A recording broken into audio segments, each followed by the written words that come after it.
Bonjour, mon nom est Pierre Godbout, j'animerai ce webinaire. Avant de laisser la parole aux présentateurs des conférencières, voici quelques consignes d'usage. Au bas de votre écran, il y a un menu. Veuillez fermer votre caméra si ce n'est pas déjà fait. Pour activer la boîte de chat, cliquez sur l'icône bulle en bas à droite. La période de questions se fera à la fin des présentations. Et je laisse maintenant la parole à Yann Boulanger.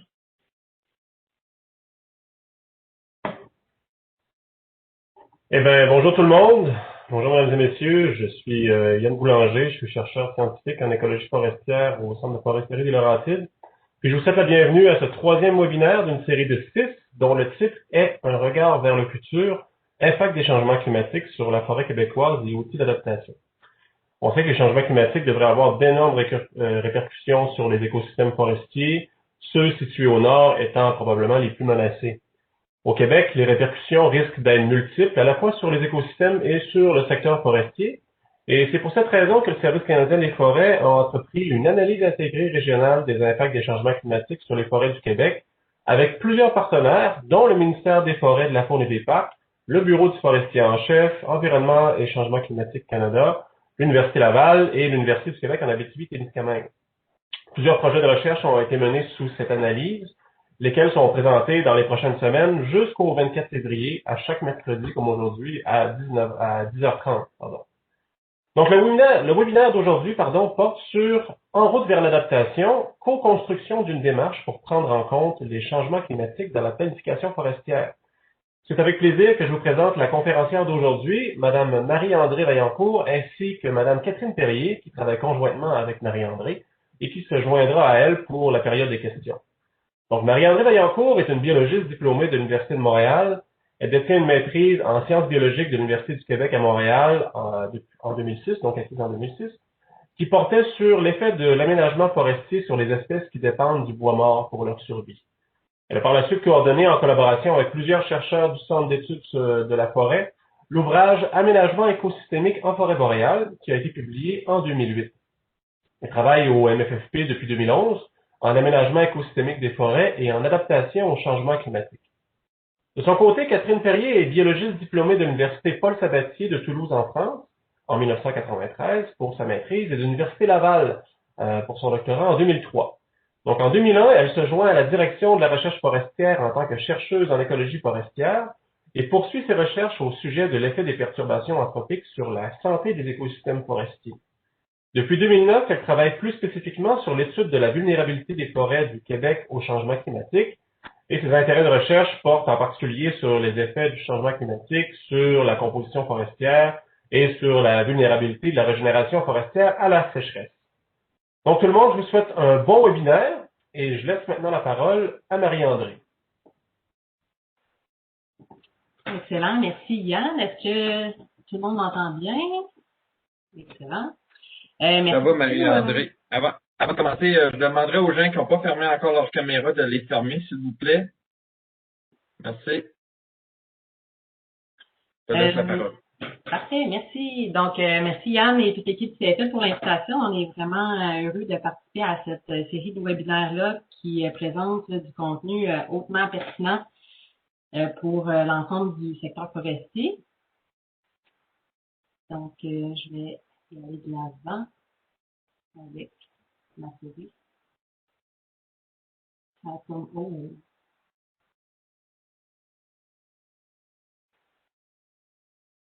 Pierre, m'aider. J'ai l'impression que ça a gelé. Ah. Moi, je t'entends, là, Marie-André, là, soit tu fasses un arrêt de partage puis tu recommences le partage de ton écran. Okay. Je vais faire ça. Donc, arrêter le partage. Et je recommence. Ici.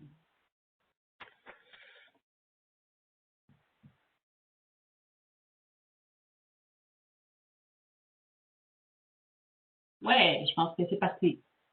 Donc, juste avant de commencer, là, c'est une présentation qu'on fait conjointement, Catherine et moi. On a une série de collaborateurs là, qui ont fourni du contenu et de la réflexion dans les travaux qu'on mène actuellement. Donc, je voulais juste rapidement les souligner.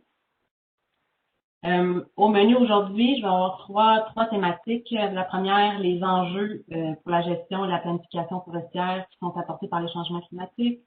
La co-construction d'une démarche d'analyse de vulnérabilité qui est en cours en collaboration là, avec les gens des opérations régionales chez nous.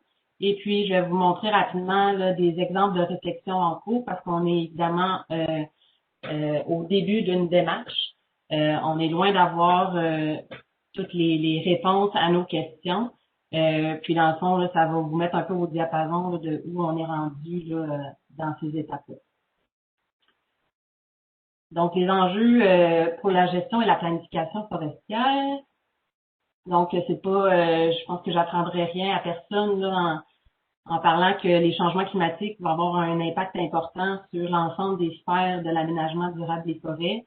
Ici, ça représente juste un graphique dans le fond de l'évolution anticipée de la température pour la région de la capitale nationale. Donc, selon les différents scénarios climatiques, on s'attend à une augmentation de la température moyenne entre 2 à 7 degrés, dépendamment là, de la trajectoire là, climatique qui va se concrétiserait. Donc, juste pour la région de Québec, si on regarde d'un point de vue d'un analogue climatique comme le font le consortium Uranus, à l'horizon, là, ici c'est pour l'horizon environ de 2070 pour la région de Québec, la similitude climatique de la région de Québec pourrait s'apparenter là, à des climats qu'on voit là, dans les États de New York, voire de Washington. Donc, on sait que nos écosystèmes forestiers sont sensibles au climat. Donc, c'est évident qu'il va y avoir de la pression et puis des modifications dans les écosystèmes là, liées à ces changements-là. Donc, il faut s'y préparer. Le ministère des Forêts et Fonds des Parcs s'est déjà engagé là, lors de la publication de la stratégie d'aménagement durable des forêts en 2015 en ayant un défi là, qui adresse directement là, la lutte contre les changements climatiques, autant le volet atténuation qu'adaptation. Pour le volet adaptation, on a un objectif qui est de déterminer et mettre en œuvre dans toutes les sphères de la gestion des mesures d'adaptation pour faire face aux changements climatiques. Donc, on se prépare à relever ce défi-là. Les effets observés et à venir sur le territoire forestier sont évidemment multiples. On a eu déjà des présentations assez détaillées là, dans les webinaires précédents sur des enjeux en lien avec les feux de forêt, avec les insectes et maladies. On a moins parlé de dépérissement mais adaptation. Là. Nous, dans la présentation, on va peut-être plus axer en détail sur ces enjeux-là. Évidemment, il peut y avoir des effets cumulatifs liés à l'ensemble de ces perturbations-là. Puis, il y a des perturbations aussi qui vont affecter les écosystèmes, mais aussi les infrastructures. Là, si on pense là aux précipitations ou à la répartition des précipitations dans le temps, il peut y avoir des événements climatiques extrêmes comme des pluies très abondantes qui ont des répercussions là, à la fois sur les infrastructures et les écosystèmes, l'interface entre la forêt et les écosystèmes aquatiques. Donc, c'est tous des éléments qui sont évidemment à documenter, à suivre et à intégrer éventuellement dans notre planification. Évidemment, quand on parle changement climatique, il y a une partie des effets qu'on peut anticiper. On a de la modélisation, on a des consensus entre des modèles, on accumule beaucoup d'informations. Il demeure qu'il faut aussi se garder un peu d'humilité en sachant aussi qu'il y a plusieurs des effets qui sont très difficiles à prévoir et qu'il va y avoir des surprises, des éléments qu'on va peut-être détecter qu'on n'avait pas du tout anticipé. Donc, c'est un des grands défis pour l'aménagement forestier, c'est-à-dire gérer dans un contexte d'incertitude. Donc, le développement des outils de gestion de risque et aussi, évidemment, consolider la gestion adaptative, c'est des éléments essentiels dans un contexte comme celui-là. Donc, dans le fond, au ministère, on est responsable on a plusieurs responsabilités en lien avec l'aménagement forestier. La plupart de ces champs d'activité-là, dans le fond, vont nécessiter des adaptations. J'ai fait 3 grandes catégories d'actions. C'est pas nécessairement exhaustif, mais dans le fond, une des grandes responsabilités, c'est d'élaborer et de mettre en œuvre des stratégies d'aménagement forestier. Quand on élabore des stratégies, on se donne des objectifs. On répartit dans l'espace et dans le temps nos interventions. On développe des approches sylvicoles. Puis évidemment, on modélise aussi l'évolution des forêts. Donc moi, je vais plus aborder les aspects là, objectifs d'aménagement, répartition spatiale et approche sylvicole, pour lesquels on donne des orientations en fond, pour la planification. Il y a évidemment les systèmes de gestion des perturbations naturelles qui, eux aussi, vont être affectés par l'évolution, dans le fond, là, des perturbations naturelles et vont nécessairement devoir intégrer ces enjeux-là dans la gestion de ces outils-là. Puis, évidemment, les opérations forestières peuvent être aussi directement touchées. Par exemple, le processus de production de plants en tant que tel, dans le fond, peut répondre aux enjeux des changements climatiques, mais peut aussi lui-même être affecté directement dans ses méthodes, par exemple, d'irrigation ou d'hivernage des plants, par exemple. Les changements climatiques peuvent venir directement affecter ça. Donc, il y a des travaux aussi qui sont faits dans ce sens-là au ministère. Donc, juste pour, dans le fond, vulgariser les grands axes de solutions dans une stratégie d'aménagement, dans le fond, nos leviers d'action sur la forêt, ben, c'est de décider ou de spatialiser ou de tenir compte d'aires qui sont exemptes de récolte. Donc, ça contribue à remplir certaines cibles, dans le fond, de considérer ces aires-là dans nos indicateurs, dans nos suivis des écosystèmes. La spatialisation, on a beaucoup d'impact, dans le fond, sur la spatialisation. Quand on décide de répartir dans l'espace et dans le temps, dans le fond, il faut tenir compte d'enjeux écologiques et économiques. C'est des aspects, dans le fond, qui sont des intrants importants aux décisions de comment on répartit dans le temps et dans l'espace nos interventions.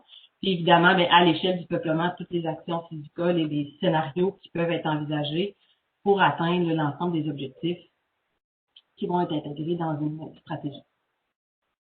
Donc, tous ces éléments-là vont devoir tenir compte des changements climatiques. Donc, les axes d'adaptation qui sont en développement présentement, évidemment, bien, l'acquisition de connaissances, tant à l'interne qu'en partenariat avec les autres entités qui font de la recherche sur les changements climatiques. La mobilisation des acteurs, dans le fond, qui va être un aspect ultra important pour que le plus de gens, dans le fond, concernés par la forêt prennent part, dans le fond, aux réflexions sur les impacts, mais aussi surtout sur les solutions à mettre en œuvre pour réduire les risques en lien avec les changements climatiques. Tout ce qui va concerner la capacité d'adaptation des écosystèmes et des espèces. Le soutien des bénéfices qui sont liés à la fois aux ressources forestières et aux ressources fauniques sur le territoire forestier. Puis évidemment, l'accès au territoire et les infrastructures là, qui peuvent être affectées. Donc moi, dans la présentation, je vais surtout me concerner les outils qu'on est en train, dans le fond, de monter pour répondre aux deux axes ici. C'est pas qu'il n'y a pas des actions dans les autres sphères, c'est juste pour, je vais aller plus dans le détail, dans le fond, pour ces deux-là.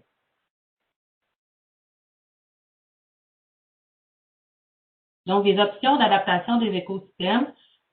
Conceptuellement, souvent ce qu'on va retrouver dans la littérature, ça va être les options de résistance, de résilience et de transition. Donc, plus on va aller vers la résistance, plus l'objectif, ça va être de favoriser la persistance d'un écosystème ou d'une façon de faire, dans le fond, qu'on connaît bien et qu'on maîtrise. En résilience, ça va être un petit peu à cheval entre les deux. On va accepter du changement, on va se fier sur les mécanismes naturels, par exemple de régénération ou de productivité. Puis, plus on va aller vers la transition, mais plus on va gérer un changement vers des méthodes ou même des assemblages, par exemple, d'espèces qu'on n'a pas nécessairement d'analogue dans les forêts qu'on connaît. Je serais portée à dire que, dans le fond, une stratégie d'adaptation, faut que ça prenne en compte l'ensemble de ces options-là, faut que ça comprenne les risques de l'ensemble, dans le fond, des solutions. Puis, ça peut être aussi, dans le fond, différent d'une région à l'autre. à quel point on va être apte à résister ou à quel point il va falloir favoriser ou anticiper des transitions. Puis aussi, dans le fond, la résistance et la transition, c'est souvent des options dans lesquelles ça va demander plus d'investissement en termes là, d'action puis de budget. Donc, juste pour donner des petits exemples là, d'objectifs d'aménagement qui vont favoriser la résistance, on va parler de tout ce qui va concerner la protection contre les maladies, les insectes et des feux. Dans le fond, on va amener les écosystèmes à changer le moins possible, à résister à des éléments biologiques. On peut aussi agir en amont sur la réduction des stress biologiques ou climatiques. On entend souvent parler là, pour la sécheresse de gérer la densité pour diminuer la compétition en eau, par exemple. Ça serait une solution de résistance. L'aspect de comprendre où sont des potentiels refuges climatiques et de soit les laisser protéger ou créer des espaces où on va réduire les stress pour laisser les espèces, dans le fond, persister et s'adapter. C'est des exemples de solutions qui vont aller dans l'axe de la résistance. Si on parle de résilience, ben là, ça va être de laisser faire des mécanismes, dans le fond, connus, soit par le maintien, et souvent par le maintien d'attributs, dans le fond, qui vont favoriser la régénération, la complexité, la diversité et la connectivité. Donc, c'est des éléments, dans le fond, qui vont réduire les stress et souvent aussi favoriser dans le fond, qui peuvent aider à la répartition, c'est ça, qui peuvent aider à la réorganisation là, autonome, si on veut, des écosystèmes. Je vais juste prendre l'exemple des legs biologiques, par exemple, dans la présentation que Sylvie Gauthier elle a faite il y a 2 semaines. En fond, les legs biologiques, c'est une cible qui a été mise en place pour réduire l'écart entre les forêts perturbées naturellement et perturbées par la coupe. Il y a des études qui commencent à montrer qu'en laissant des îlots bien répartis avec des essences, dans le fond, qui ont beaucoup de semences, mais ça peut aider à régénérer un parterre de coupe après un feu de forêt. Donc, c'est des processus écologiques qui sont importants dans un contexte où on a des risques connus et qui pourraient, dans le fond, faciliter la résilience des écosystèmes. Donc, on a une certaine compréhension des mécanismes derrière ces attributs-là. Elle n'est pas nécessairement complète, mais il faut continuer cette acquisition-là et de travailler sur le maintien d'éléments qui pourraient assurer là, la diversité et la complexité des écosystèmes. Maintenant, est-ce que c'est suffisant? Probablement pas. Il y a quand même des résultats assez alarmants qui commencent à poindre, là, particulièrement au niveau des enjeux de composition dans le sud du Québec. Il va falloir aussi se préparer à renforcer délibérément la résilience en envisageant des transitions. Maintenant, comment on fait ça? Comment on s'organise? C'est quoi les risques et opportunités? Il y a de la documentation à faire et de l'acquisition de connaissances et une préparation pour envisager ces solutions-là. Donc, les actions concrètes qui sont en cours présentement de notre côté, on réalise des analyses de carence des systèmes de suivi et détection pour voir, dans le fond, leur capacité à détecter les effets réels des changements climatiques. On est en développement aussi d'une analyse de vulnérabilité pour prendre en compte les effets dans la planification forestière, qui est, comme vous le devinez, je l'ai déjà dit, l'essentiel du propos. Aujourd'hui, on fait aussi de la sensibilisation et de la formation du personnel au niveau là, des enjeux climatiques et des effets sur les écosystèmes. Puis, il y a le déploiement de la migration assistée des provenances génétiques qui est en préparation actuellement.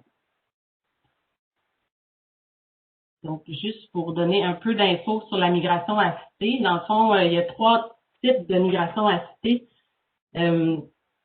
Au niveau, ça s'applique à toutes l'ensemble du vivant, mais pour les essences d'arbres, dans le fond, on a la migration assistée des populations. Donc, c'est les provenances génétiques qui vont migrer et non pas les espèces.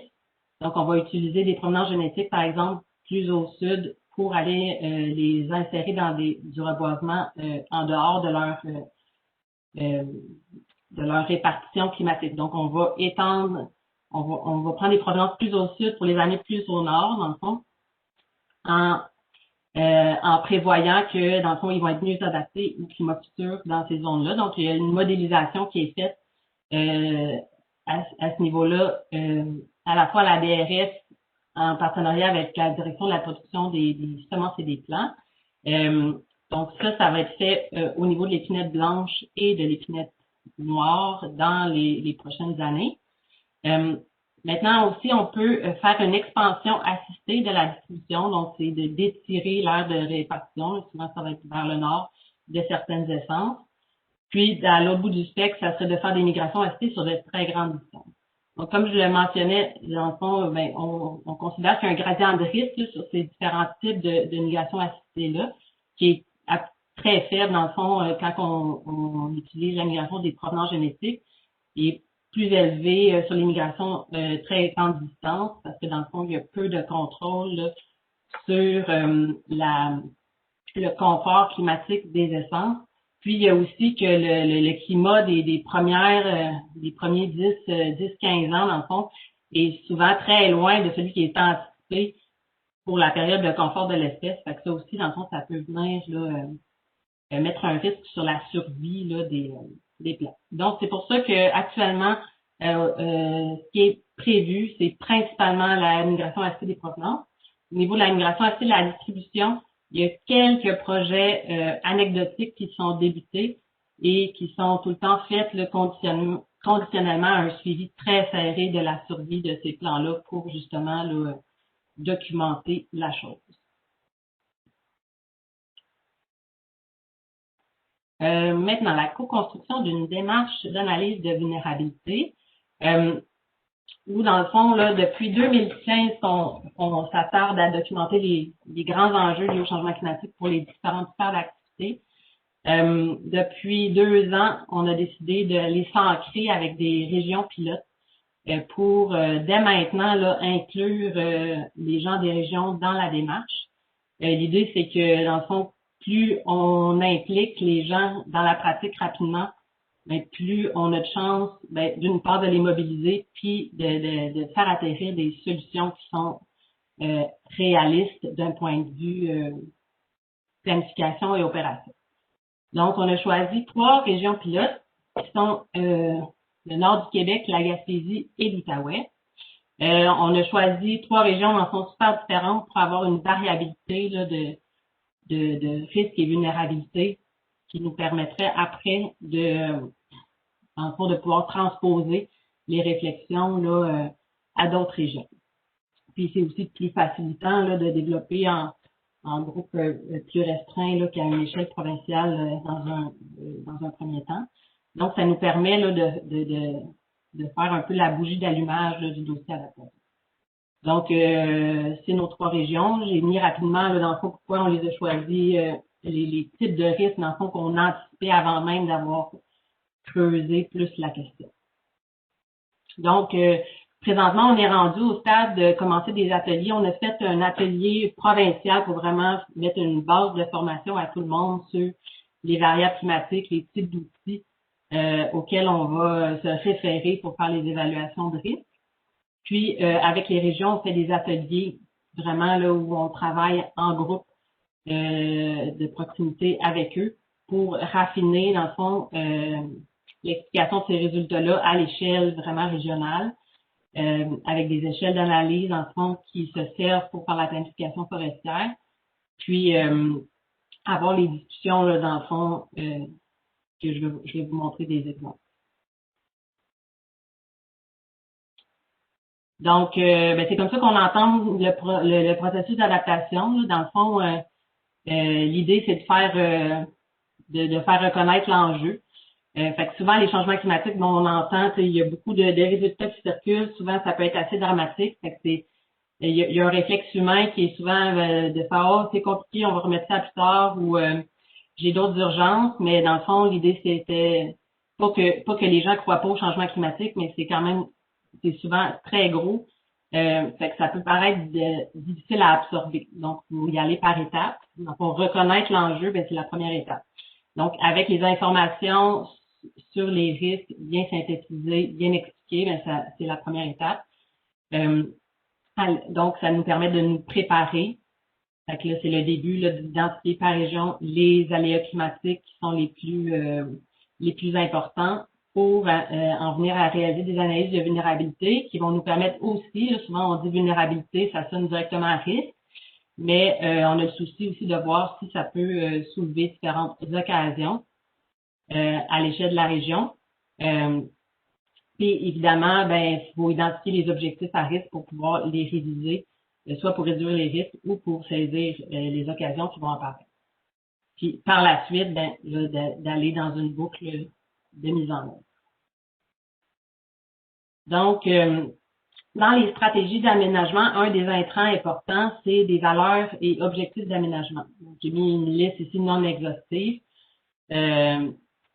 Les objectifs sont évidemment d'ordre de la récolte, des quantités, des qualités de volume de bois, la rentabilité économique des investissements sylvicoles. Après ça, il y a des enjeux structure d'âge, de structure complexe et bois morts, des enjeux de paysage sensible, de qualité d'habitat faunique. Ce travail-là, il est fait dans le fond en collaboration avec les tables de gestion intégrée des ressources. Donc, c'est la base, dans le fond, des objectifs d'aménagement. L'ensemble de ces objectifs d'aménagement-là, quand on fait une analyse de vulnérabilité, ça peut, dans le fond, venir identifier justement lesquels peuvent être à risque, puis vont nécessiter des mesures d'adaptation, idéalement de façon intégrée, dans le fond, parce qu'une mesure d'adaptation pour un objectif peut avoir des répercussions sur d'autres. Donc, pour illustrer la démarche d'adaptation, mettons pour un objectif qu'on aurait ciblé, dans le fond, on va utiliser la modélisation de l'effet direct du climat. Donc, on a les prévisions de l'évolution du climat qui proviennent d'Uranos. Ensuite, on utilise les modèles d'habitat d'essence de Catherine Perrier, dont on va vous présenter des exemples de résultats plus tard. Il y a une modélisation aussi d'accroissement en diamètre qui est adaptée d'une étude de Loïc d'Orangeville, qui est utilisée pour aller chercher le signal sur vraiment l'accroissement, donc la productivité par essence. Puis, on a vu dans un des webinaires l'analyse multimodèle du devenir des essences qui a été faite par Régis et ses collaborateurs. Mais ça vient mettre du poids, dans le fond, sur les résultats des essences qu'on va obtenir. Donc, ça, c'est une étude qui est super récente, qu'on n'a pas eu le temps, dans le fond, d'intégrer dans nos outils, mais elle va être évidemment considérée pour venir soit consolider les niveaux de risque qu'on va avoir établis. Puis, après ça, il y a l'évolution probable des perturbations naturelles qui vient évidemment influencer aussi le territoire forestier. Donc, on a la Direction de la protection des forêts qui nous a fourni une revue de littérature régionalisée de l'évolution des régimes des feux. On a un avis aussi d'experts et moins de littérature sur la livrée des forêts, mais on est allé chercher un avis d'experts sur le devenir de cet insecte-là en lien avec les changements climatiques. Puis on a aussi des analyses qualitatives du risque d'insectes et maladies par essence pour essayer d'avoir une vue d'ensemble sur la chose. Puis tout ça, ça doit faire passer au travers aussi un exercice d'interprétation pour voir, bon, est-ce que basé sur l'ensemble de l'information qu'on a consultée, est-ce que le niveau de risque de l'enjeu semble élevé à moyen ou à long terme? Puis, est-ce qu'il y a des connaissances supplémentaires qui seraient requises pour la compréhension des risques? Ça serait quoi les meilleurs moyens pour les acquérir? Donc ça va nous permettre de nous faire un plan d'action pour aller faire, par exemple, s'il y a des éléments là qu'il n'y a pas de consensus sur les risques, d'aller comme chercher des tables d'experts, par exemple, ou définir des nouveaux projets de recherche, etc. Donc, ça va nous permettre de consolider, dans le fond, la compréhension. Donc, une fois qu'on a notre niveau de risque pour l'objectif d'aménagement, mais il faut que ça s'accompagne. Après ça, on tombe en mode adaptation. Le premier réflexe, ça va être de se questionner, est-ce que nos systèmes de suivi détection actuels nous permettent de suivre l'évolution, dans le fond, des effets appréhendés, tant au niveau régional ou des systèmes de suivi provinciaux. Puis, du moment où on a un niveau de risque qui est considéré comme élevé, là, il va falloir entamer un questionnement sur c'est quoi les solutions d'adaptation. Quoi les niveaux d'efforts qu'on est prêt à faire ou sur le territoire, jusqu'à quand, en fonction des prévisions temporelles. Puis, est-ce qu'on va aller jusqu'à modifier les évolutions, donc arrêter certains efforts, certains traitements sylvicoles ou transférer les efforts sur des nouvelles méthodes. Puis pour documenter aussi, parce que quand on tombe en mesure d'adaptation, ben là, on a tout un portfolio de mesures d'adaptation qui est recensé dans la littérature. C'est lesquelles qui sont les plus susceptibles de réduire les risques. Dans le fond, c'est de tâter le pouls sur la réceptivité, dans le fond, de ces mesures d'adaptation-là. Puis, dans le fond, un coup qu'on a pairé les meilleures mesures d'adaptation, mais est-ce qu'il y a des enjeux liés à leur mise en œuvre, par exemple au niveau de l'expertise, au niveau des coûts, au niveau de l'acceptabilité sociale. Donc, tout ça, ça va être documenté. Donc, c'est vraiment dans nos ateliers régionaux qu'on va faire cette documentation. Donc, concrètement, où ça va nous amener, c'est que dans les plans d'aménagement forestier intégré, il va y avoir des portraits des vulnérabilités régionales. Il va y avoir des objectifs d'aménagement considérés à risque. Par exemple, on s'attend à ce que ce soit beaucoup au niveau de la composition forestière. Puis, les mesures d'adaptation, lesquelles sont retenues ou lesquelles sont envisagées, parce qu'on est vraiment conscient qu'on ne sera pas nécessairement capable de faire des actions super différentes ou méconnues demain matin. Mais il faut préparer le terrain, il faut envisager des essais, etc.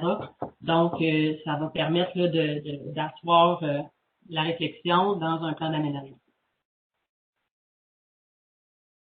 Maintenant, je vais vous présenter un peu le cheminement là, de ce que je viens de vous présenter pour la Gaspésie. En fait, la Gaspésie, on est en cours d'atelier. Donc, le COVID oblige, on n'a pas pu se rencontrer en personne. Donc, on fait des ateliers à distance, donc un peu plus distancés dans le temps. Donc, on est vraiment, j'aurais aimé ça, si on avait fait le webinaire dans 3 semaines, on aurait eu la résultante de l'atelier. Donc, ça aurait été encore plus... il y aurait eu encore plus de contenu intéressant, mais on est vraiment là en cours. Donc c'est ici qu'on va commencer à montrer des résultats, fait que ça va être probablement plus intéressant. Donc, avec les outils pour faire la cartographie des outils climatiques, dans le fond, on produit un catalogue là, d'indices climatiques qui sont pertinents pour la réflexion. Donc ici, bon, c'est la température annuelle moyenne, fait qu'on voit les variations selon les périodes de temps, puis les 2 RCP là, communément utilisés, là, soit le 4.5 et le 8.5, qui sont des scénarios. Ici, c'est accord de Paris, puis ici, c'est pas d'action significative là, en termes de réduction des gaz à effet de serre. Donc, un scénario plus pessimiste. Donc, on regarde l'ensemble des scénarios. Puis là, bon, on voit que pour la Gaspésie, dans le fond, les variations, ici, c'est les deltas de température là, entre 1990 puis la période là, 2050 ou la période 2080, mais on s'attend à des hausses de température entre 2 et 5,6 degrés pour la région. Donc, c'est quand même significatif comme augmentation de température. Au niveau des précipitations, c'est un peu c'est souvent le constat qu'on fait, là, les précipitations augmentent beaucoup moins que les températures. Donc, ici, on parle d'augmentation entre 6 et 14 mm sur une base annuelle, donc c'est vraiment pas beaucoup. Donc, pas tant de changements au niveau des précipitations pour la région. Puis, on a aussi demandé à Ocranos d'avoir de l'information sur un indice de sécheresse, qui est le SPEI, pendant la période de croissance. Donc, ça, c'est de mai à septembre. Le SPEI, c'est un indice standardisé, en fait, qui tient compte à la fois des précipitations, moins l'évapotranspiration potentielle de la végétation. Puis, plus on se retrouve, là, dans le fond, là, vu que c'est standardisé, c'est des écarts types. Ici, dans le fond, là, un SPEI de -1, c'est un épisode qui est sec, qui se distingue négativement d'un écart type de la moyenne de la période de référence. Donc, ça veut dire que c'est plus sec qu'à l'habitude. Puis pour la Gaspésie, pour le scénario RCP 4.5, on est là dans pas mal proche du -1 d'indice de sécheresse. Puis si on prend un scénario plus pessimiste comme celui Le RCP 8.5, on est dans des épisodes de sécheresse qui vont frôler les quartiers maximales. Donc, on s'attend dans ce temps-là à ce qu'il y ait beaucoup plus d'épisodes de sécheresse à cette période-là. Puis bon, on sait que la sécheresse, ça a un lien là, à la fois, là, ça peut affecter autant le régime de perturbations naturelles, principalement le feu, mais aussi directement les essences qui vont être sensibles à l'enjeu de sécheresse. Donc, si on regarde l'analogue climatique pour la Gaspésie, ça fait un peu le même résultat là, que pour la région de Québec, là, dans le sens que le climat similaire à une période de temps qui est celle de 2040-2070, il va être le climat similaire va être comme celui qu'on retrouve plus sur la côte est américaine. Donc, c'est un changement quand même important. Bon, ici, c'est juste pour vous mettre en contexte, on va pas, dans le fond, l'idée, c'est pas de rentrer dans les détails méthodologiques, mais de vous présenter brièvement. On a utilisé quand même comme base d'information les modèles d'habitat qui proviennent des études là, de Catherine. Puis d'ailleurs, là, Catherine, elle va pouvoir, s'il y a des questions plus détaillées sur ces outils-là, là, à la fin, là, Catherine pourra y répondre sans problème. Dans le fond, le principe de ces modèles-là, c'est que ça modélise l'aire de répartition d'une essence, donc la niche écologique. Donc, qu'est-ce qui est intéressant de ces modèles-là, c'est que ça va chercher, dans le fond, on se base sur l'aire de répartition de l'espèce à l'échelle de l'Amérique du Nord. Donc, on a les analogues climatiques qui sont beaucoup plus au sud pour pouvoir modéliser le devenir de l'habitat. Donc, on a un bon pouvoir, dans le fond, de modélisation avec des climats beaucoup plus chauds que quand on prend les données, dans le fond, là, seulement au Québec. Dans le fond, comment ça fonctionne, le modèle d'habitat, c'est que ça modélise une probabilité de présence de l'essence en fonction du climat, du sol et de la topographie. Puis, ça transforme les probabilités en occurrence, donc présence, absence d'essence. Donc, on a les probabilités, dans le fond, du passé récent sur la base là, de la présence là, des essences. On a des probabilités dans le fond on identifie des seuils pour voir si les essences, dans le fond, la probabilité de présence est au-delà d'un certain seuil, c'est favorable. Puis en deçà d'un certain seuil, dans le fond, c'est défavorable dans le climat actuel. On fait le même exercice en modélisant le climat futur, dans le fond, pour voir si on transpose, on fait varier les variables climatiques, les conditions à ce moment-là, est-ce qu'elles vont être favorables ou défavorables. Donc, ça nous permet, en comparant les deux probabilités, de voir s'il y a une baisse au niveau de la probabilité de présence. Donc, si dans le passé récent, la probabilité était favorable puis elle devient défavorable, ben là, on a une perte d'habitat. Donc, le devenir est considéré comme défavorable.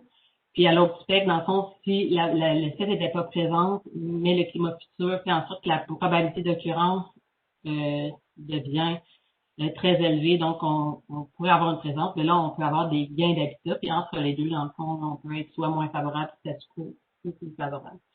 Donc, ça nous permet de voir un devenir qui est évidemment potentiel, parce que c'est une niche climatique, donc c'est pas parce que l'essence est présente actuellement que même si son devenir est défavorable, qu'elle sera absente, mais c'est un indice important qui nous laisse penser que l'essence sera plus confortable dans cet habitat-là, donc il peut y avoir des enjeux de mésadaptation. Puis aussi, les gains d'habitat, c'est la même chose. C'est pas parce que c'est un habitat est favorable que l'espèce va coloniser nécessairement l'habitat. Donc voilà. Donc à l'échelle de la Gaspésie, dans le fond, ils ont des enjeux d'essence. Ici, on voit là, les essences pour lesquelles, dans le fond, la stratégie d'aménagement les amène à viser soit une augmentation ou un maintien, celle où on vise à faire un contrôle ou une diminution. Puis ici, on a le sapin baumier qu'on vise le maintien. Donc en augmentation, bon, dans leur cas, c'est le bouleau jaune, l'épinette blanche, l'épinette noire, le pin blanc, le tuya. Puis celles qui sont visées par des contrôles ou des diminutions sont l'érable rouge et le peuplier fautrant. Puis ici, les cartes, c'est une carte trouée parce que les résultats sont présentés à l'échelle des guides, des territoires de guides sylvicoles. Donc, on a la région 4GH, donc c'est un sous-ensemble de la sapinière à bouleau blanc de l'Est.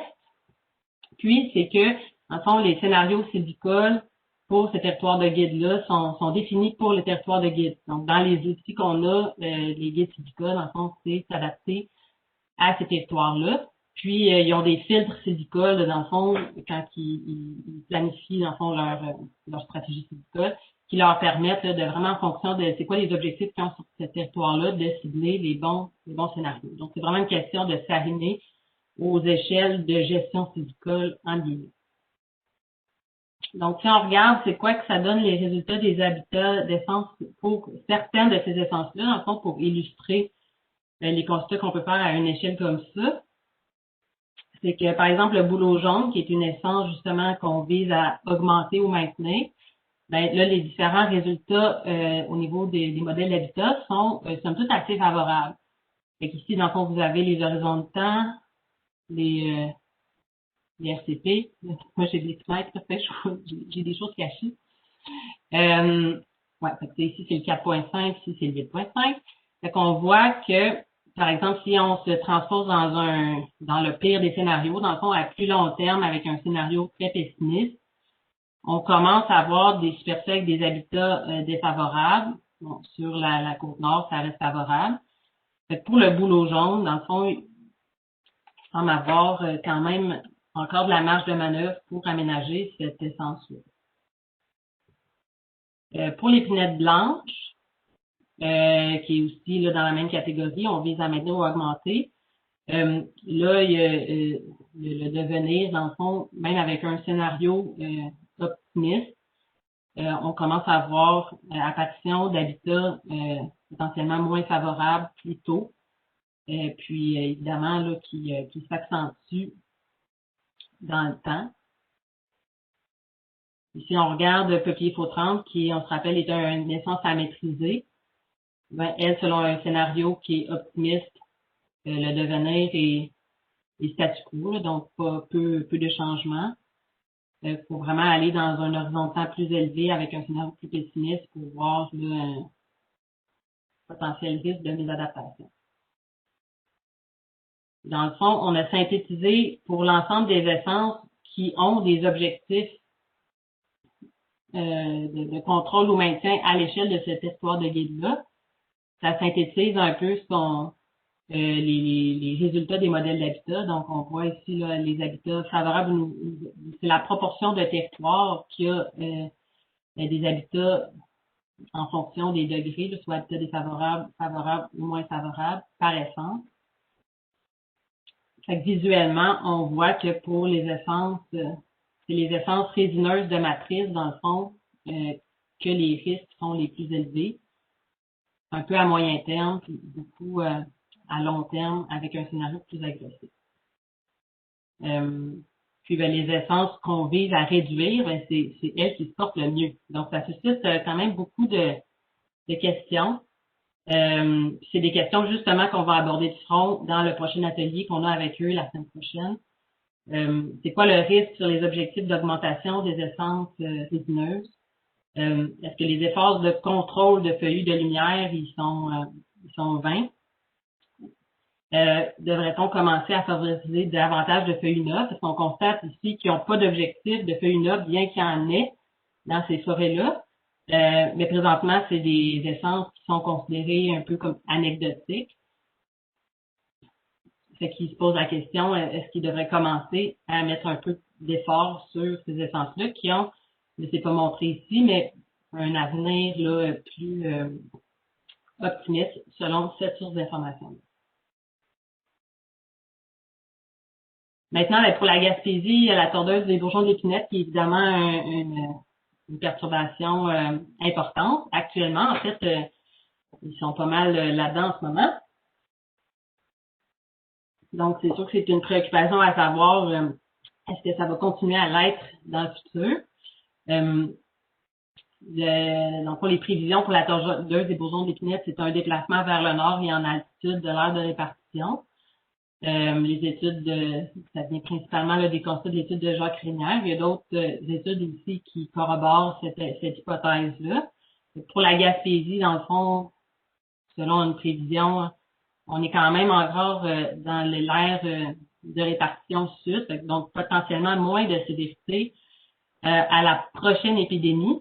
Mais par contre, on est conscient qu'il y a d'autres effets probables. Donc, il peut y avoir des changements dans la dynamique de population des ennemis naturels, il y a des changements dans la mortalité des peuplements causés par l'insecte. Il y a les effets du climat sur les essences hautes. Donc, justement, l'effet potentiel de mésadaptation aussi des essences qui peut arriver en même temps qu'une épidémie, bien que moins sévère. Si les arbres sont affectés, dans le fond, ça pourrait ne pas changer, dans le fond, le degré de sévérité au final. Il y a aussi l'hypothèse d'augmentation de la vulnérabilité de l'épinette noire, qui est des travaux en cours au CFL, justement. Donc, tous ces éléments-là, dans le fond,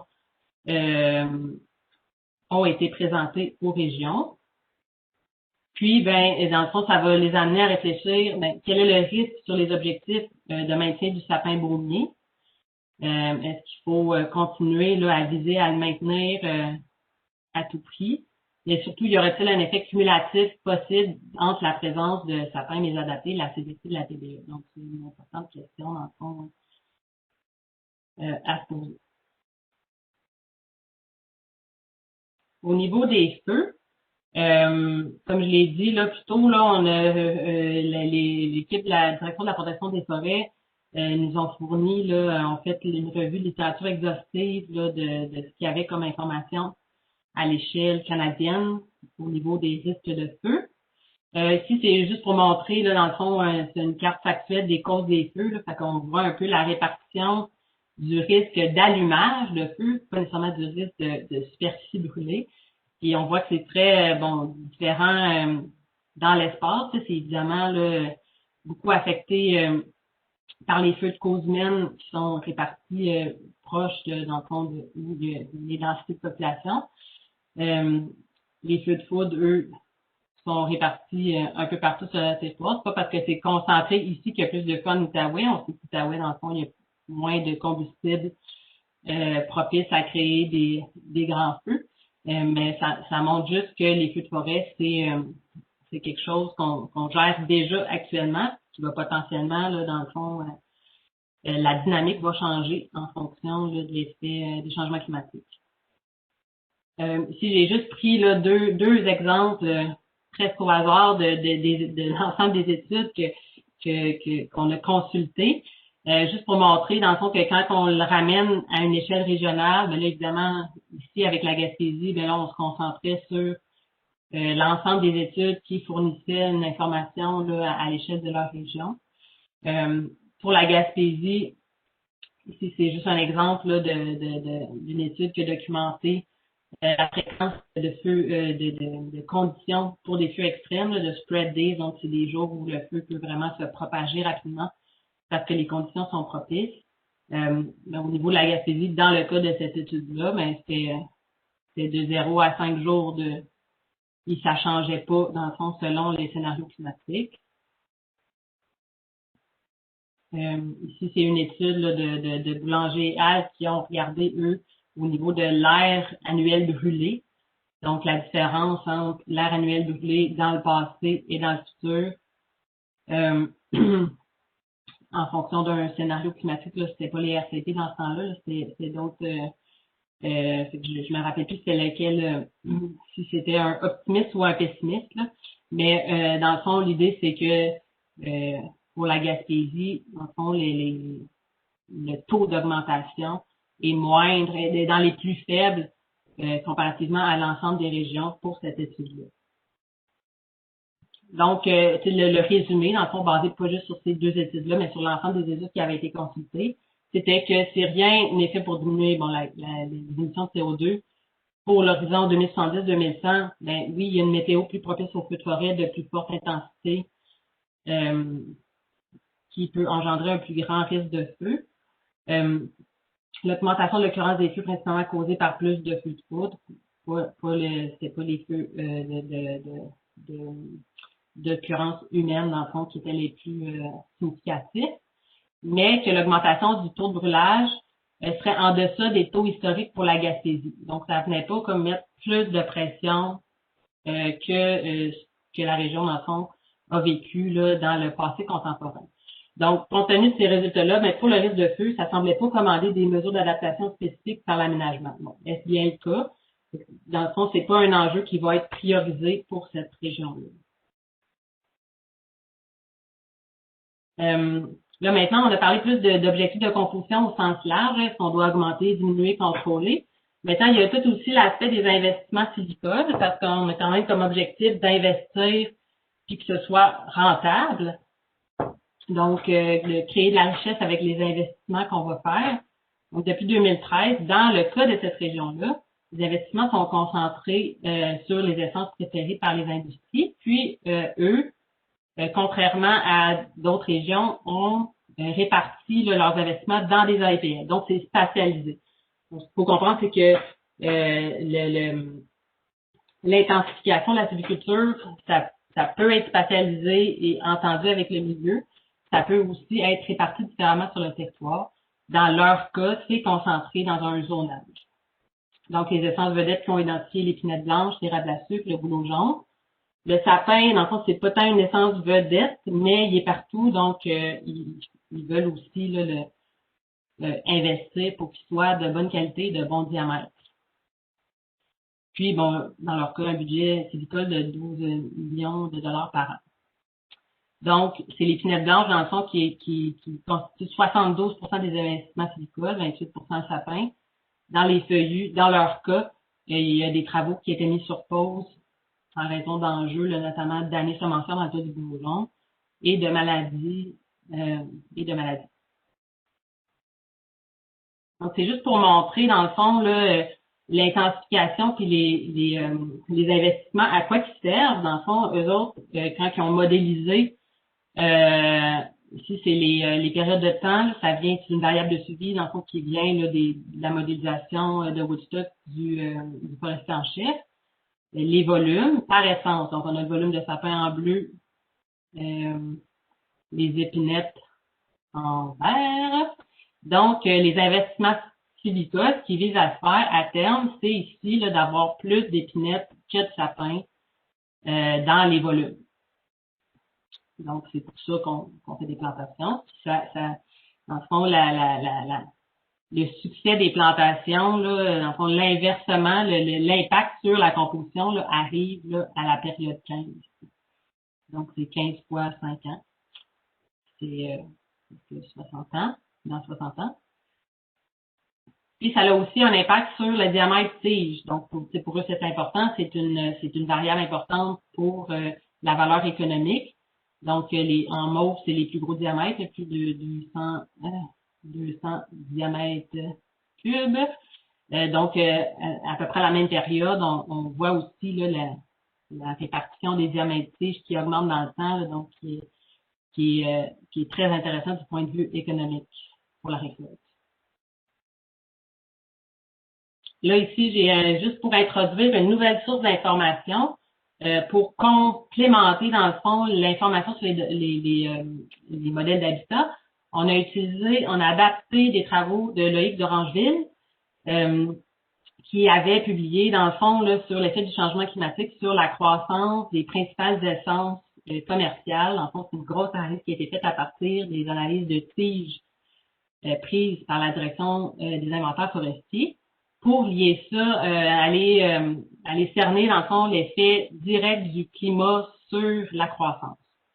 Donc, les résultats de cette étude-là ont été réanalysés à des échelles, puis avec des horizons, puis des RCP, pour qu'on puisse les comparer, dans le fond, directement avec les informations qu'on avait déjà pour les modèles d'habitat. Puis, dans le fond, qu'est-ce que ça permettait, c'est de grouper ensemble des associations de territoires de guides, comme, dans le fond, qui est l'échelle là, de gestion là, pour la sylviculture. Territoire guide milieu physique, donc les milieux physiques, là, ça tient compte du sol, de l'impact du sol sur la croissance. Pour voir, là, c'est lesquels qui ont des différences d'accroissement à surface terrière. On a pu dégager, dans le fond, une information, un signal à l'échelle de gestion des aménagés. Puis, dans le fond, il y a eu des catégories qui ont été créées pour les accroissements. Là. Dans le fond, quand l'accroissement, en fonction là, de la projection climatique, augmentait de 15%, c'était considéré comme très favorable. Puis, à l'inverse, si on avait une perte de 15% de croissance en moyenne, on était considéré très défavorable. Puis ça nous a permis là, de cartographier ça à l'échelle justement des territoires de pays. Donc ici, ça permet de comparer le résultat, par exemple pour l'épinette blanche. Là, on a pris l'épinette blanche, c'est 72% de nos investissements sylvicoles. Le devenir de l'habitat, ici, je pense que j'ai pris les RCP 4.5, donc j'ai pris les plus optimistes. Puis le devenir du rendement, en fond, le résultat, c'est qu'à cette période de temps, pour le même RCP, en fond, pour la Gaspésie, à court terme, on a des risques de perte de croissance qui sont c'est défavorable. Puis plus on monte dans le temps, là, on tombe là, dans la classe là, potentiellement perte de 15% de rendement pour les pinottes blanches. Donc, c'est préoccupant quand on fait des investissements sylvicoles sur des essences de voir ces résultats-là. Surtout que 2080, c'est la période où on voit notre point d'inflexion, là, où les attentes de notre stratégie là, portent fruit.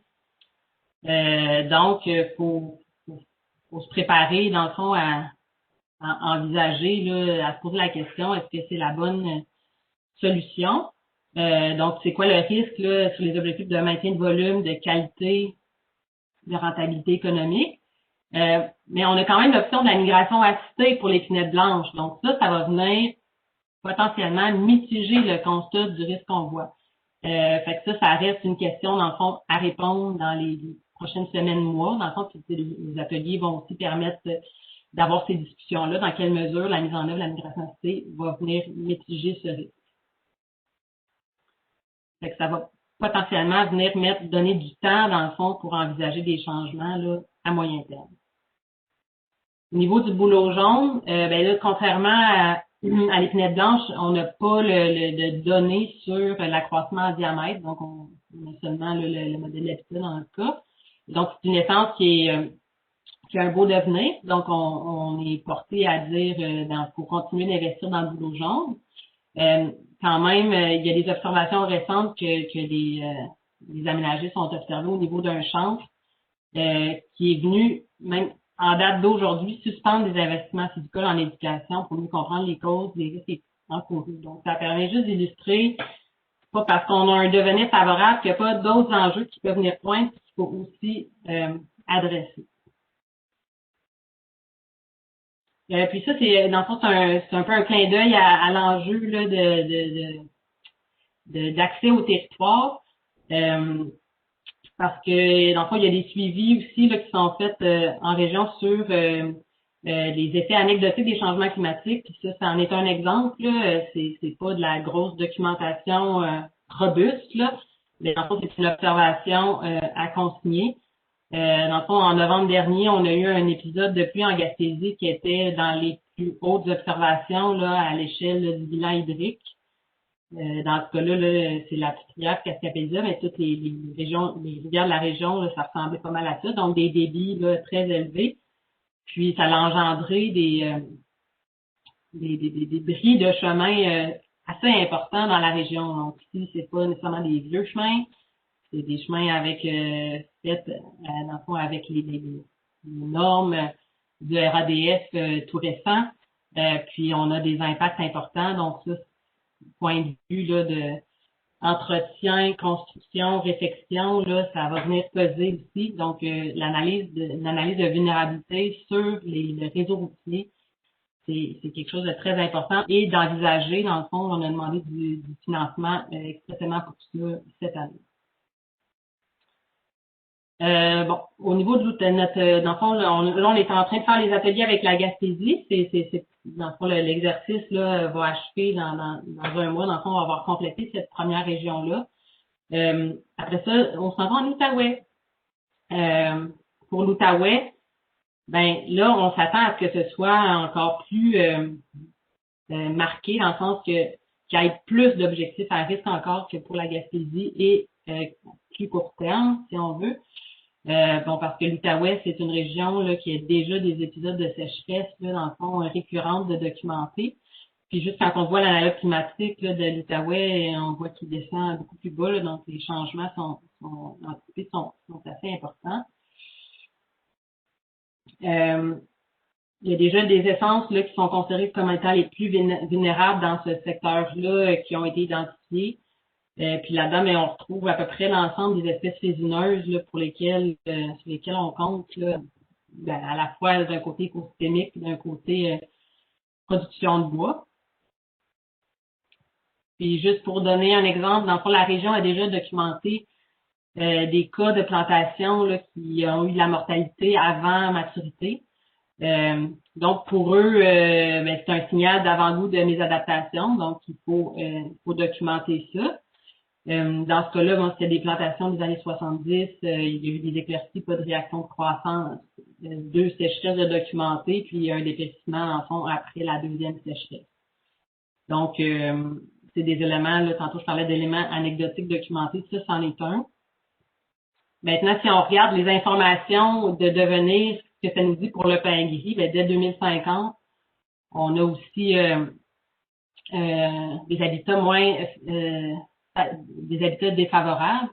Donc, ça va dans le sens là, de se questionner fortement sur le bien fondé là, de continuer d'investir dans des essences qui n'ont pas d'excellent devenir. Malheureusement, on n'a pas justement l'effet sur la croissance en diamètre pour cette essence-là parce qu'on dans la base de données, il n'y a pas d'analogue climatique aussi chaud, dans le fond, qu'en Outaouais.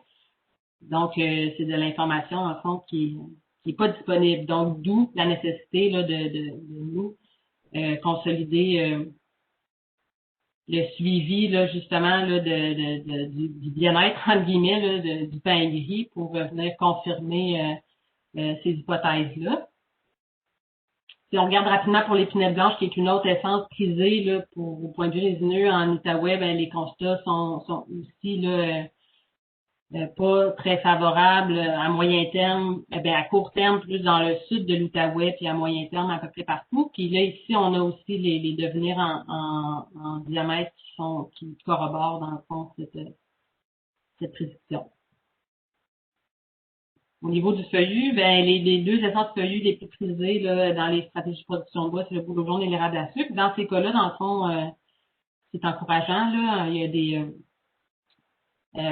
au niveau, en tout cas, de l'habitat, c'est le statu quo, puis les modèles, dans le fond, le consensus, je n'ai pas parlé à date, mais dans ces informations-là, on a aussi les consensus entre les différentes modélisations faites là, par le modèle d'habitat, puis les consensus sont aussi très élevés. Ça veut dire que chaque simulation donne à peu près les mêmes tendances.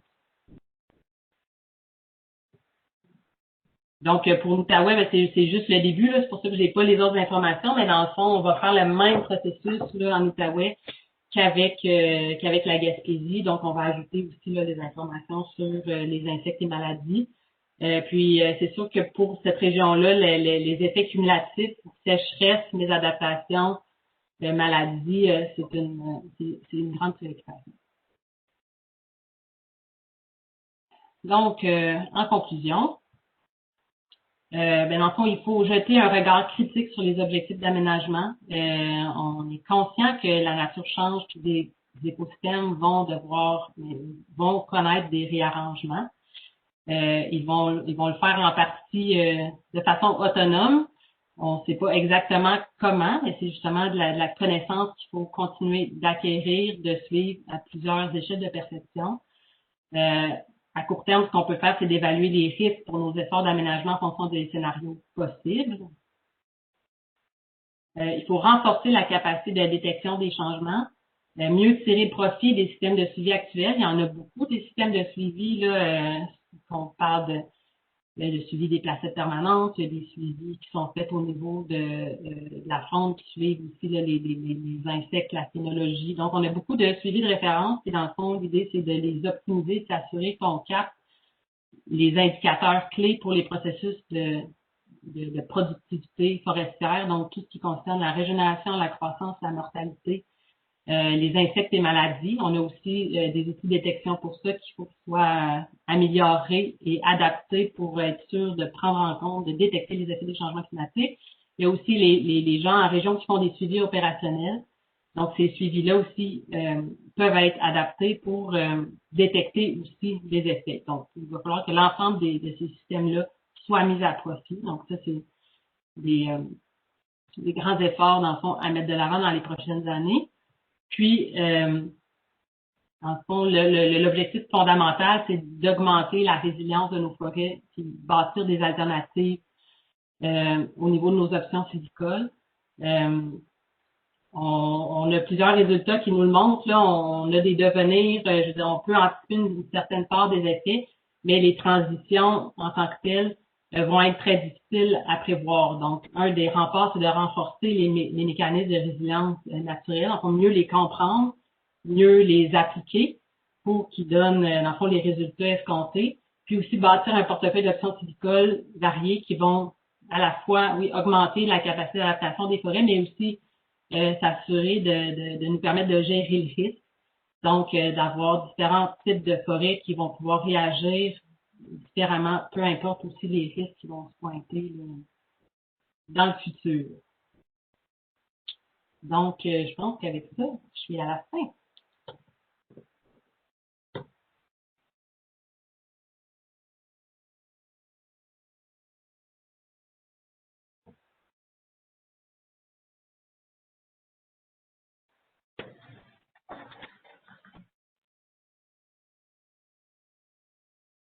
Alors, merci Marie-André. Bonjour à tous. Je suis Pierre Godbout et j'animerai la période de questions.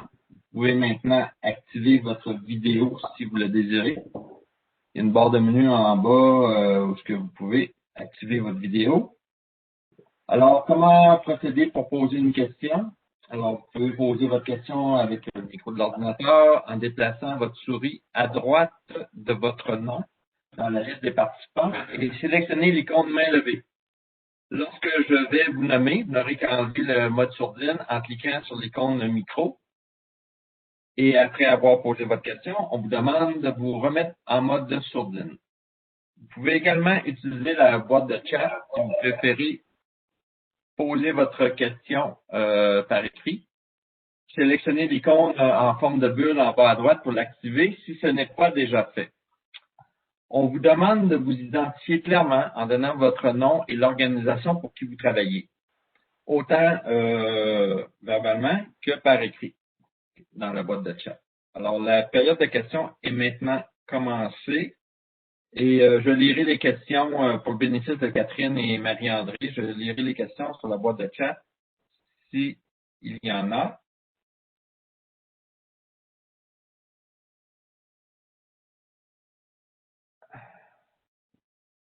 Bon, alors, Olivier Côté nous demande de revenir sur la migration assistée. Est-ce que vous pourriez préciser votre question? Parce que pour moi, elle est un peu générale.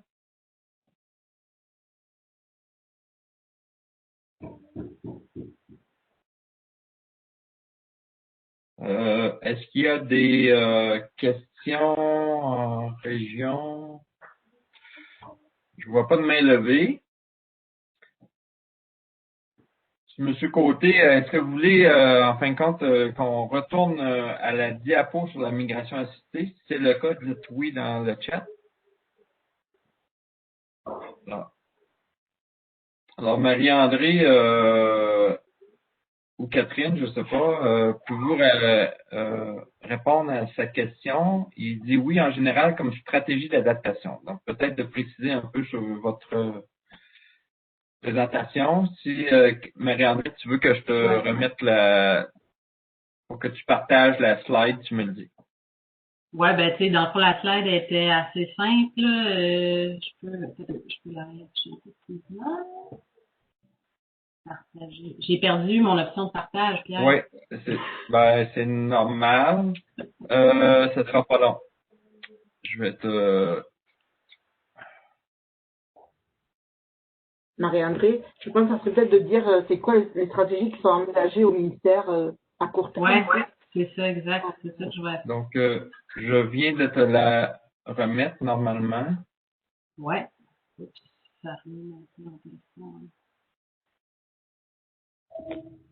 Tu vois-tu, hein? Ah, mais...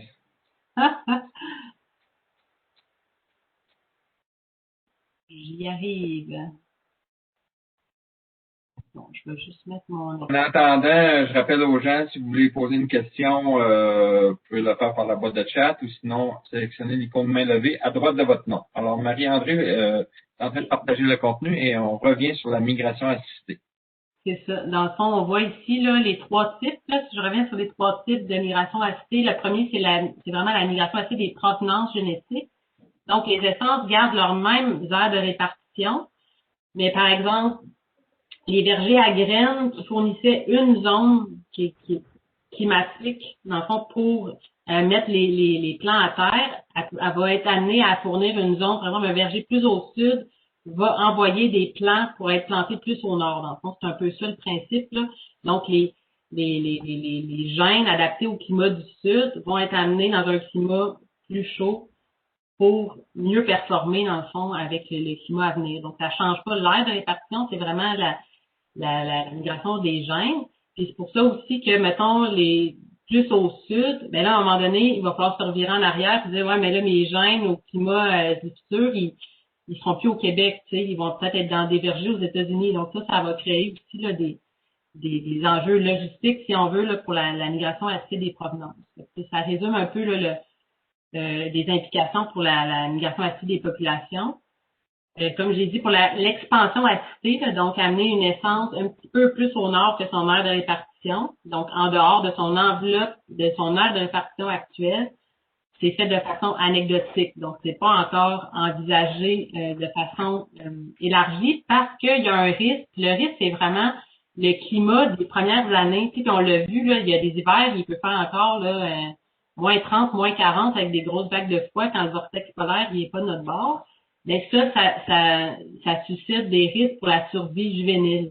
C'est ça qui est suivi dans les cas anecdotiques pour voir, dans le fond, s'assurer là que on perd pas là, des investissements à silica. Il faut comprendre que les plants, il y a toute une...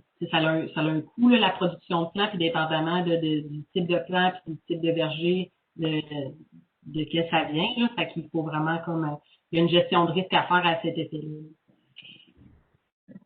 Puis la migration assistée sur de très grandes distances, c'est pas encore envisagé pour le moment. Alors, merci Marie-André. On va passer avec une question de Yann Boulanger.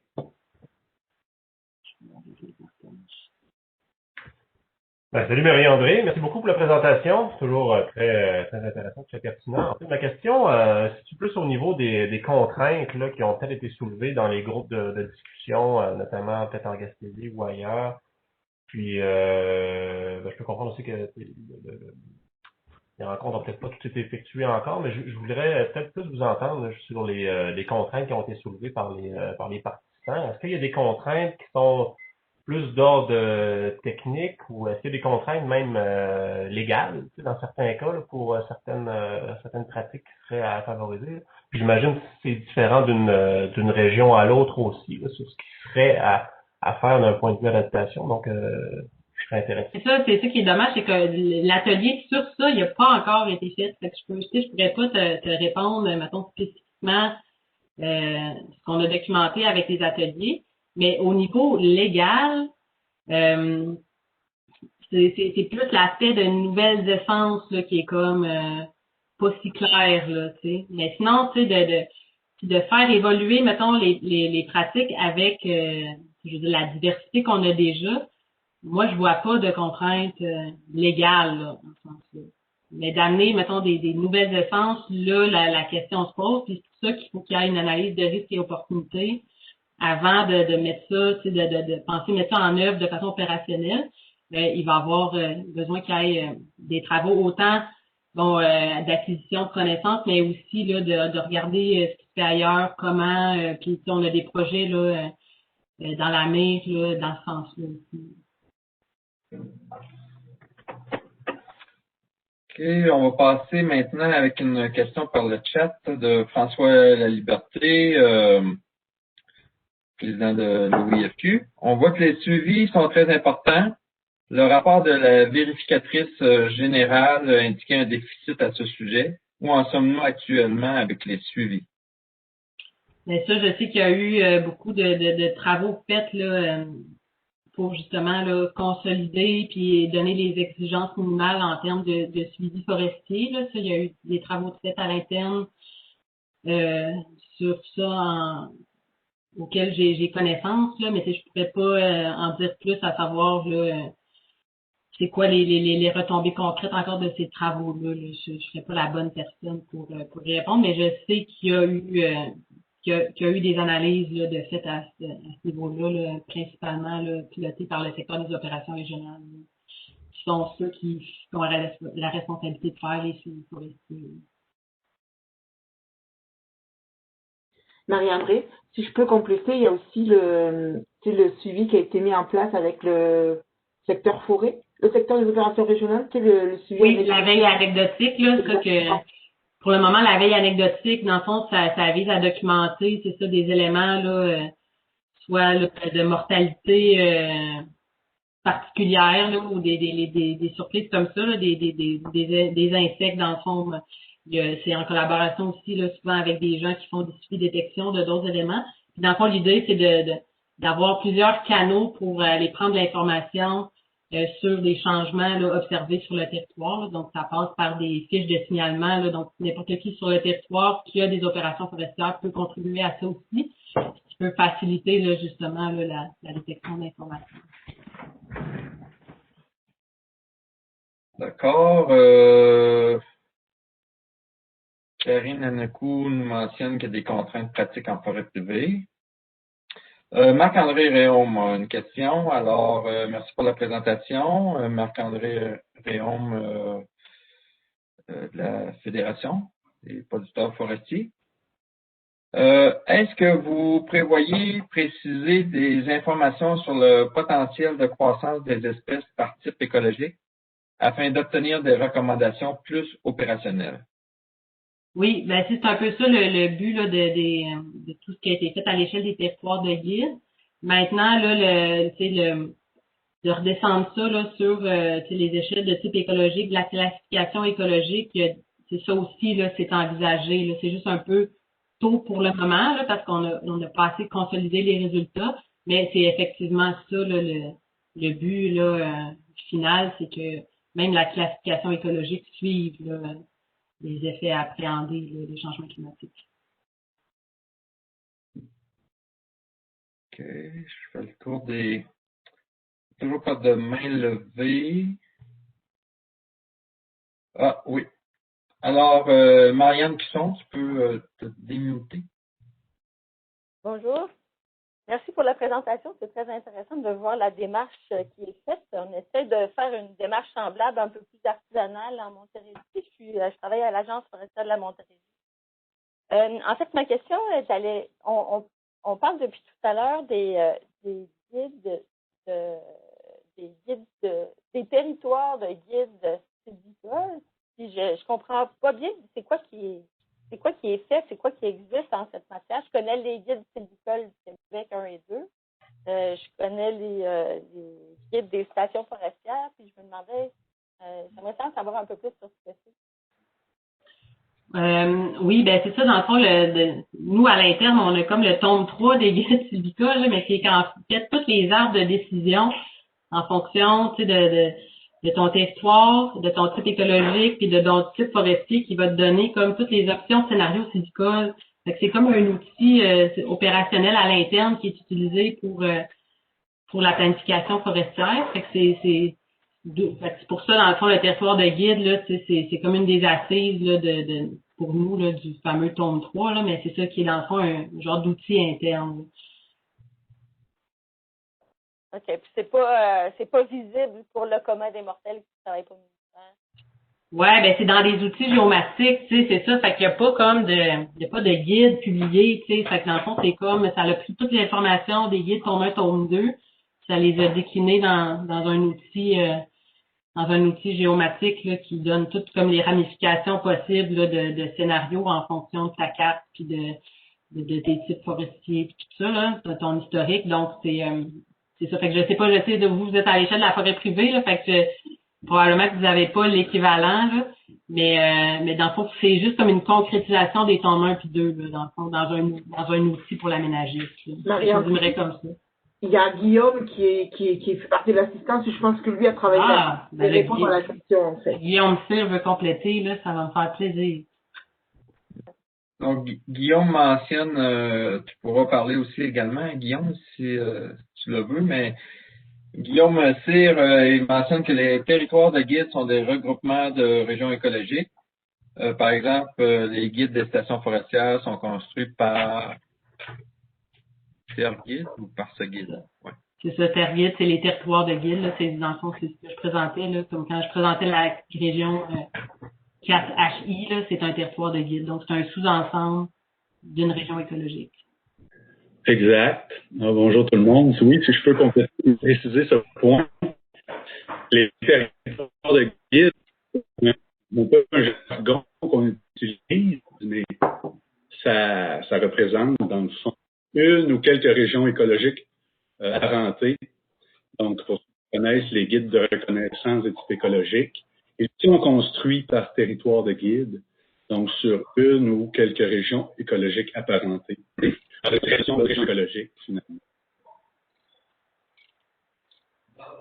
Si, par exemple, si on veut savoir c'est quoi les espèces qui sont ciblées à l'échelle de notre région écologique ou de notre territoire de guide, parce que nous, on ne sait même pas, il y a tellement d'essence en Montérégie que si on veut cibler, on ne sait même pas c'est quoi, en théorie, qui sont les espèces à favoriser, à pas favoriser. Là, c'est un peu chacun qui décide qu'est-ce qu'il juge, chaque conseiller qui juge que ce que lui pense qu'il doit favoriser et pas favoriser. Donc, j'aurais été curieuse de voir c'est quoi les grandes lignes pour la région. Dans les guides des stations forestières, on a cette information à l'échelle des stations forestières comme telles, qui sont des entités beaucoup plus réduites et beaucoup plus précises. Là. Mais à l'échelle de la région, je ne vois pas cette information-là. J'aurais aimé ça la voir. Là. Il faudrait que je me fasse avec quelqu'un du Ça revient à la question de la diffusion de l'information, qui avait été un petit peu abordée là, au premier webinaire, là, puis je pense que c'était après une question que vous aviez posée aussi. Là. Nous, les informations, pour l'instant, il y a des informations, par exemple, les modèles d'habitat sont disponibles sur l'Internet. C'est pas la version la plus à jour, Catherine, mais éventuellement, ça va être mis à jour. J'imagine, des fois, on a des enjeux technologiques aussi là pour diffuser des produits. Là, on se cachera pas. Là, des fois, c'est quand on parle de contraintes, ça, c'en est une. Puis après ça peut se spatialiser à toutes sortes d'échelles. Là, je sais que pour la forêt privée, il y a eu des projets là, pour notamment la TBE là, pour que ça soit comme accessible à l'échelle même des boisés. Je pense que dans un avenir approché, on va être capable d'avoir des produits similaires pour l'effet des changements climatiques aussi. Là, c'est ça.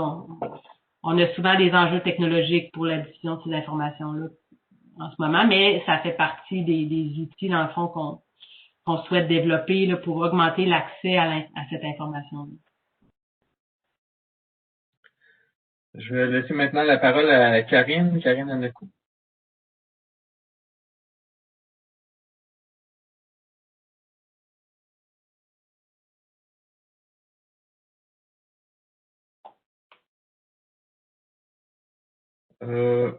Karine, si tu veux poser ta question verbalement, tu as juste à aller à droite de ton nom, puis de te enlever le mode sourdine. Sinon, je vois que tu as une question sur la disponibilité des espèces, là, mais je pense que ça vaudrait la peine de préciser la question.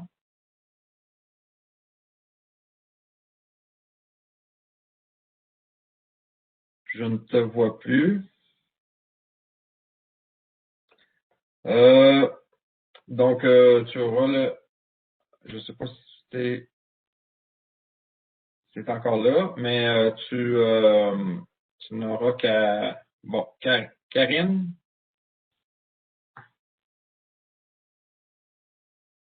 On va passer à une autre question, puis si jamais ta connexion est correcte, tu auras juste à relever la main. Je fais mon possible présentement. Donc, Olivier Côté, est-ce que la démarche... J'aimerais ça que les gens précisent leur organisation, là, donc en mettant votre nom, je sais que par le chat, vous avez juste à mettre à la fin votre organisation, comme ça on sait de quelle organisation pour qui vous travaillez. Donc, Olivier Côté, est-ce que la démarche d'analyse de vulnérabilité est aussi réalisée dans le PAFIT des territoires forestiers résiduels? Ben, normalement, les PAFIT des forêts résiduelles, dans le fond, suivent les mêmes orientations que l'ensemble des PAFIT. Fait que moi, j'aurais tendance à dire que oui.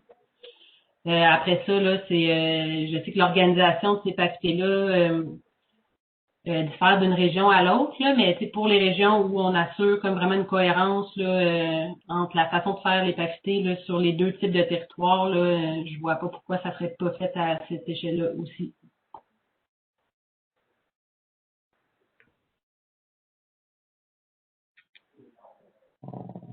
Un mot de félicitations. Merci pour cette présentation claire et précise de Timothée Fouqueray.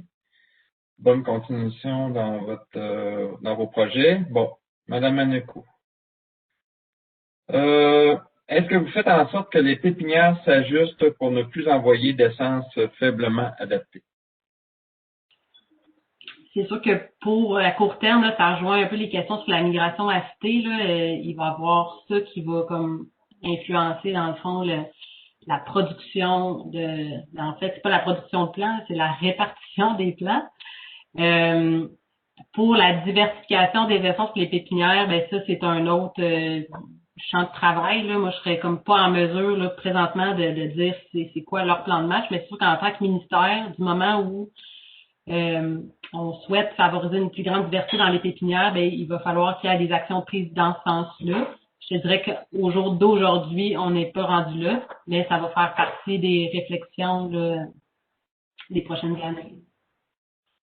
Marie-André, j'ajouterais que Sylvie Carl, donc de la DGTCF, nous mentionnait que c'est à peu près, je crois qu'actuellement, ils nous disent qu'à peu près 30% des plants qui sont issus de provenance plus au sud, en fait. Donc, la migration assistée, mais très conservatrice, se fait quand même de façon opérationnelle maintenant. Oui, en fait, c'est privée, ça c'est peut-être autre chose où là, on a... Ouais, mais en principe, je pense qu'ils suivent les mêmes orientations, là, privé-public. Puis oui, dans le fond, pour la migration assistée, les premiers plans qui vont être mis en terre en fonction de ces nouveaux, justement, territoires-là, c'est 2023, ils ont été commencés à ensemencer cette année. Donc, c'est bon, la mise en terre, il y a un décalage de 2 ans entre l'ensemencement et la mise en terre.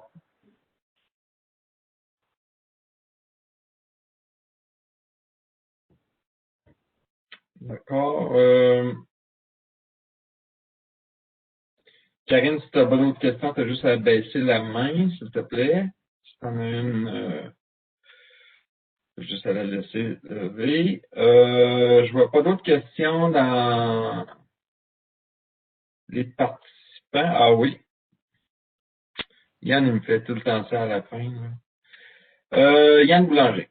Jusqu'à quel point l'analyse, mais aussi la compréhension et la communication de l'incertitude est tenue en compte dans les rencontres avec les régions et les stratégies d'adaptation? Ben, je dirais que c'est communiqué quand on explique les outils, chacun des outils. Là, dans le fond, chacun des outils a été expliqué, là, autant les outils climatiques. Là, il y a de l'incertitude au niveau des projections climatiques. D'ailleurs, en Gaspésie, Catherine, elle a repris le séminaire Ouranos pour le rediffuser, dans le fond, directement là, aux gens qui vont travailler sur ces enjeux-là en région. Donc, il y a de la communication faite à ce niveau-là. Au niveau des études, ben, c'est sûr qu'on favorise justement les sources d'informations qui communiquent l'incertitude. Là. Les modèles de Catherine, c'est le cas. Donc, ça fait partie effectivement là, des éléments qu'on transfère aux gens là, aussi pour être critique aussi sur le choix d'informations qu'on utilise. Puis là, après ça, de tenir compte de cette incertitude-là dans les décisions, ben là, il y a un petit défi là, c'est de voir à quel point ça fait en sorte qu'on prend une décision maintenant. Parce qu'il y a l'incertitude des outils, mais il y a les incertitudes de ce qu'on connaît pas aussi, là. C'est comme deux parties, là. C'est un peu ça aussi que j'essayais de schématiser dans ma présentation. Fait que je te dirais, tu sais, que, mettons, pour le niveau, là, amener à prendre une décision, c'est plus en train d'être défini en ce moment, là. Ça, je pourrais pas te dire. Mais au niveau qu'on comprenne c'est quoi l'incertitude dans les sources d'information, ça, c'est très bien communiqué. Puis, Marie-André, j'ajouterais aussi que on essaye de voir s'il y a des convergences entre des études et le projet sur lequel j'ai participé avec toi, Yann, qui montre vraiment que pour certaines essences, on peut avoir des convergences, peu importe l'approche que l'on prend. Tu sais, ça vient nuancer beaucoup les propos qu'on peut tenir en région avec les utilisateurs. Tu sais, parce que quand on voit parce qu'évidemment, on sait très bien que tous ces outils ont tous des prémices et j'allais dire des failles, c'est pas le bon mot là, mais tu le sais là, c'est toujours dépendant de l'outil qu'on utilise. Mais quand on voit qu'il y a une convergence, ben, ça donne quand même un peu plus de poids aux prédictions que l'on peut faire. Mais effectivement, c'est tout un changement de paradigme en foresterie de devoir tenir compte de l'incertitude, puis c'est pas facile à faire. Il est midi, je vais prendre la dernière question. Donc, Yann avait commenté également, là, dans le monde forestier, c'est quand même un changement de paradigme pour plusieurs. Et une dernière question de Kishan Sambaraju, chercheur au Centre de foresterie des Laurentides. Envisagez-vous d'intégrer les prochains scénarios SSP, Shared Socio-Economic Pathways, CMI, P6, à la place des scénarios RCP pour vos prévisions? Ça, c'est une question pour Catherine. Oui, on envisage, bien sûr, mais c'est toujours une question de temps, parce que ces scénarios-là, encore, on commence à avoir quelques-uns qui sont disponibles, mais ils ne sont pas tous disponibles. Moi, j'étais en contact très étroit avec Uranos, qui nous fournit en données climatiques. Donc, on va les avoir dans les prochains mois, mais le temps de les intégrer dans nos outils, on va avoir ces résultats-là dans quelques années. Donc, je pense qu'il va falloir continuer à travailler avec le CNIP5 encore pendant quelques temps. Mais oui, évidemment, l'objectif est de mettre à jour les outils avec les nouvelles connaissances quand on les a. D'accord, merci. Alors, merci Marie-André et Catherine pour votre présentation.